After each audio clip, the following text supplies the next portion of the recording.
আসসালামু আলাইকুম। আজকের ভিডিওতে আমরা খুব সহজ ভাষায় জানবো হাইপোথাইরয়েডিজম কি অ্যান্ড হাইপোথাইরয়েডিজম কি লক্ষণ দেখা যায়, কেন হয় এবং কীভাবে নির্ণয় করা যায় এবং চিকিৎসা কী। একটা বিষয় মনে রাখবেন, থাইরয়েড গ্রন্থি যদি কম কাজ করে তখন তাকে বলা হয় হাইপোথাইরয়েডিজম, এবং যদি সেটা বেশি কাজ করে তখন তাকে বলা হয় হাইপারথাইরয়েডিজম। তাহলে হোয়াট ইজ থাইরয়েড? তাহলে থাইরয়েড জিনিসটা আসলে কী? থাইরয়েড হচ্ছে আমাদের গলার সামনের দিকে একটা প্রজাপতি আকৃতির গ্রন্থি, অ্যাডে T3 এবং T4 হরমোন তৈরি করে, যে শরীরে মেটাবলিজম বিপাক ঘটায়, আমাদের হার্টবিট কন্ট্রোল করে, শরীরের তাপমাত্রা কন্ট্রোল করে এবং শক্তি প্রোডাকশন করে, এবং আমাদের ব্রেনের বিভিন্ন কার্যকলাপ কন্ট্রোল করে থাকে। এবং এই হরমোনটা আমাদের যে ব্রেনের মধ্যে একটা গ্ল্যান্ড থাকে, তাকে বলে পিউটারি গ্ল্যান্ড। এই গ্ল্যান্ড থেকে গঠিত হয়, সেই গ্ল্যান্ড থেকে TSH গঠিত হয়, এবং TSH গঠিত হওয়ার পর এটা আমাদের থাইরয়েড এসে আমাদের গ্ল্যান্ডটাকে উদ্দীপিত করে, তখন thyroid T3 T4 hormone produce করে। তাহলে হাইপোথাইরয়েডিজম কি? হাইপোথাইরয়েডিজম একটা অবস্থা যখন আমাদের গ্রন্থি পর্যাপ্ত পরিমাণে T3 এবং T4 হরমোন প্রডিউস করতে পারে না। কোন কন্ডিশনে হয়? হাসিমোটোস, থাইরয়েডাইটিস, এবং আমরা যে আয়োডিন খাই, এই যে আয়োডিন থেকে কিন্তু আলটিমেটলি আমাদের T3 T4 প্রডিউস হয়, এবং আয়োডিন হচ্ছে আমাদের র মেটেরিয়ালস। যদি আয়োডিন কম খাওয়া হয় সেক্ষেত্রে হরমোন প্রডিউস হবে না, অথবা কোনো কারণে থাইরয়েড গ্রন্থির অপারেশন, অথবা কিছু ড্রাগ আছে যেগুলো থাইরয়েড ফাংশন কমায় দিতে পারে, যেমন লিথিয়াম এবং এমিড্রন, এদেরকে বলে অ্যান্টি থাইরয়েড ড্রাগ। অথবা জন্মগতভাবে যদি কারো থাইরয়েড গ্ল্যান্ডের কোনো সমস্যা থাকে, সেক্ষেত্রে আমাদের থাইরয়েড গ্ল্যান্ড ঠিকমতো হরমোন প্রডিউস করতে পারবে না। লক্ষণ কী হতে পারে?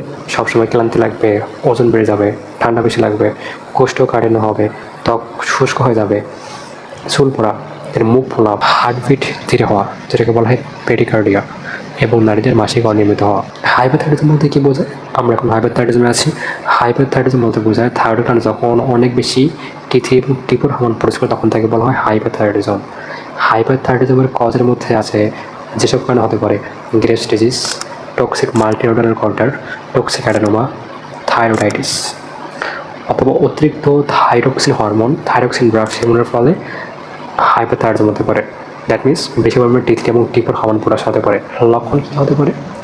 ওজন কমে যাবে, ক্ষুধা বেড়ে যাবে, গরম সহ্য করতে না পারে, এটাকে বলা হয় হট ইনটলারেন্স, অতিরিক্ত ঘাম হওয়া, হাত কাঁপা, হার্টবিট বেড়ে যাওয়া, উদ্বেগ এবং খিটমিট হওয়া যায়, ডায়রিয়া, চোখ উঁচু হয়ে আসা, এবং এই চোখ উঁচু হয়ে আসা এটা মিলে গ্রেভস ডিজিজ দেখা যায়, এটাকে বলা হয় গ্রেভস অপথ্যালমোপ্যাথি। আমরা রোগ কীভাবে ডায়াগনোস করি?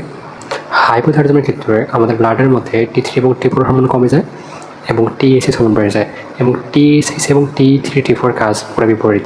যখন আমাদের বডিতে TSH লেভেল বাড়ে, এটা T3 T4 কমায় দেয়, এবং যখন আমাদের ব্লাডে TSH লেভেল কমে, তখন অটোমেটিক্যালি আমাদের থাইরয়েড হরমোন T3 এবং T4 তৈরি করা বাড়িয়ে দেয়।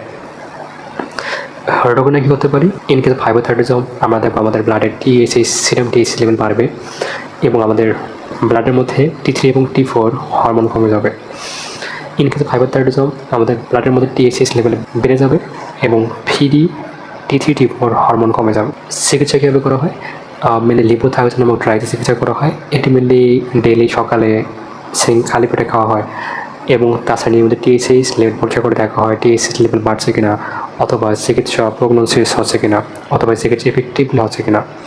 তাছাড়াও আমরা হাইপোথাইরয়েডিজমের ক্ষেত্রে আমরা এটা করি লিপোথাইরয়েডিন ড্রাগ দিই, এবং নিয়মিত TSH পরীক্ষা করে এটা সম্পন্ন করা হয়। অ্যান্ড হাইপোথাইরয়েডিজমের ক্ষেত্রে আমরা অ্যান্টিথাইরয়েড ড্রাগ ইউজ করি, বিটা ব্লকার ইউজ করি, রেডিও অ্যাক্টিভ আয়োড ইউজ করি, প্রয়োজন হলে আমরা থাইরয়েড গ্ল্যান্ড কেটে দিই। থাইরয়েড রোগ খুবই সাধারণ, তবে সঠিক সময় শনাক্তকরণ চিকিৎসা করলে অনেকাংশে রোগী স্বাভাবিক জীবনযাপন সম্পন্ন করতে পারে। তাই অস্বাভাবিক ওজন বৃদ্ধি অথবা ওজন হ্রাস, শরীর ক্লান্তি, হৃদস্পন্দন বাড়া বা কমা, এবং গরম এবং ঠান্ডা সহ্য করতে না পারা, যদি এরকম সমস্যা দেখা যায়, আপনি অতি সত্বর চিকিৎসা পরামর্শ নেবেন। ধন্যবাদ।